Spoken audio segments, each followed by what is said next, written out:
Começamos agora a nossa terceira aula da série de contrato de honorários. Eu espero que vocês estejam gostando da nossa série, tenham assistido inclusive as aulas anteriores, comentado, curtido e estejam aí ligadinhos nas nossas aulas. Hoje nós iremos falar do din-din, daquilo que importa, do dinheiro. Afinal, ninguém presta serviços advocatícios, ninguém presta serviços aos clientes sem receber sua devida remuneração, sem receber os seus devidos honorários, não é mesmo? Então hoje a gente vai aprender como dispor isso no contrato. Lembrando que amanhã nós teremos nossa última aula da série e eu irei disponibilizar para vocês um modelo para vocês chamarem de seu. Um modelo não, uma estrutura de contrato, porque um modelo, igual eu falei para vocês, a gente acaba se apegando, achando que só pode utilizar dele, achando que ele vai servir para tudo e não é bem assim. Vocês vão começar a perceber que a gente precisa ter um pouco mais de criticidade no momento da elaboração do contrato. Beleza? Então bora começar hoje nossa aula sobre a cláusula de pagamento, a cláusula de honorários, a cláusula do preço, a cláusula da remuneração, a cláusula dos valores relacionados do contrato, como vocês bem quiserem chamá-la. Aqui o importante é que nessa cláusula nós iremos falar sobre valores desse contrato, tanto do preço quanto de eventuais multas, quanto de eventuais penalidades por atraso no pagamento, assim como outros valores que podem ser necessários para a execução do serviço, para a consecução do serviço. Primeiro de tudo, a gente fala dos honorários contratuais, dos honorários convencionados entre as partes. Então, se eu vou receber R$5.000 do meu cliente para uma elaboração do contrato, eu vou descrever nessa cláusula que meu cliente pagará pela elaboração do contrato o valor de R$5.000 à vista, a prazo, parcelado. Como será feito esse parcelamento? Se for à vista, qual a data, qual o prazo para esse pagamento, qual é o meio desse pagamento? Se for parcelado, quantas parcelas, qual a data de cada parcela, qual o meio desse pagamento? Pix, transferência bancária, boleto, cartão de crédito, cartão de débito. Você pode descrever isso, inclusive se o pagamento se der futuro, se der em outra data. Aqui é muito importante, eu pelo menos entendo que é importante, trazer uma cláusula de que eventual erro do procedimento bancário, eventual erro do sistema bancário no momento de depósito, transferência, Pix ou outras transações relacionadas ali ao sistema bancário, qualquer erro que se der, não originará quitação daquele valor que foi transacionado. Então a quitação ela só ocorrerá quando o valor cair na conta do advogado ou da sociedade.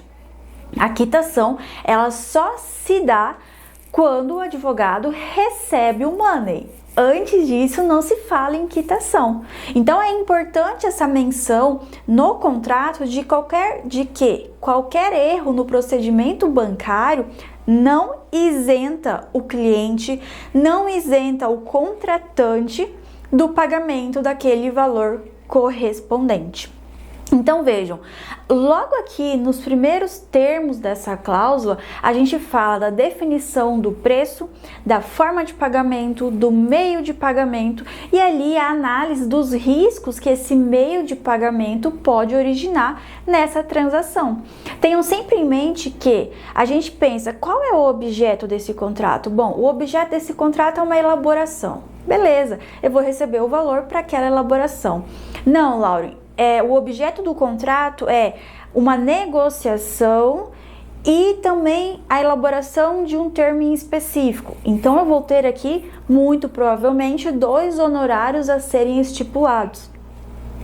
Pode acontecer, e muitos advogados assim o fazem, de diferenciar esses honorários, de modo que você consiga identificar qual é o valor que foi pago para a negociação e qual é o valor que foi pago para o contrato.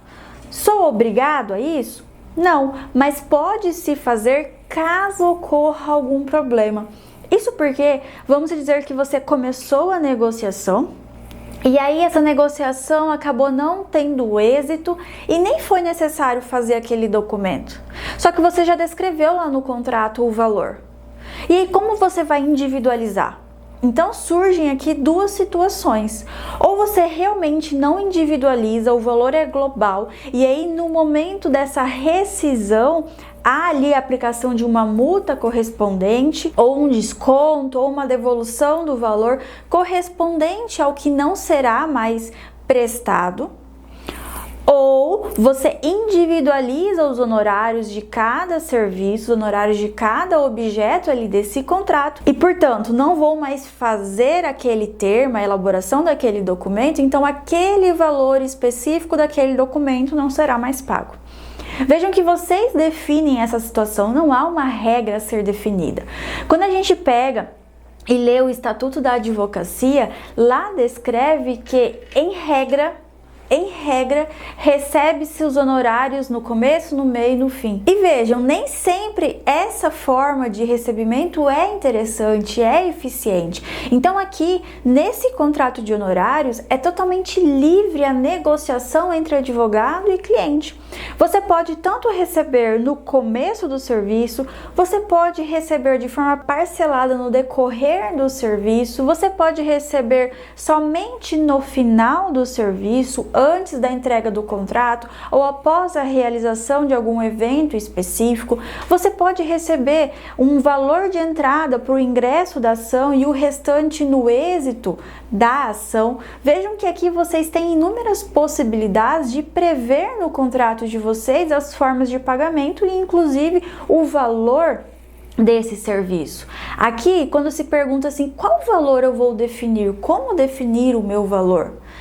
Vejam, nós ainda teremos outra aula para falar em outra série sobre definição de preço de serviço, porque isso rende muita aula, muito conteúdo, mas eu quero antecipar para vocês a seguinte questão. Quando a gente fala da precificação, a gente pode defini-la tanto por horas contratadas quanto pelo objeto em si. Então eu posso definir que aquele cliente está contratando tantas horas e cada hora será o valor X, como eu posso definir a prestação global e definir o preço em cima disso tudo, sem individualizar minhas horas. Veja que mais uma vez não há regra, eu trago para vocês possibilidades e vocês irão analisar o que melhor se encaixa na rotina de vocês, no dia a dia da advocacia de vocês. Não adianta chegar e falar assim, vocês irão a partir de agora definir o preço de vocês somente pelas horas trabalhadas. Ok, mas aí você apresenta isso para o cliente não quer. Nem todo mundo gosta de contratar advogado por demanda de horas. Nem todo mundo gosta de ter essa flexibilidade, essa liberdade de horas, porque ao final você pode não ter ali como prever quantas horas serão trabalhadas e, portanto, quantas horas serão cobradas. Então isso vai muito de vocês conhecerem o cliente de vocês. O que pode também ser realizado é vocês calcularem, antes de apresentar os honorários ao cliente, quantas horas vocês demandariam naquele serviço e apresentar ao cliente o valor já fechado. Então, para a elaboração desse contrato, o valor será X.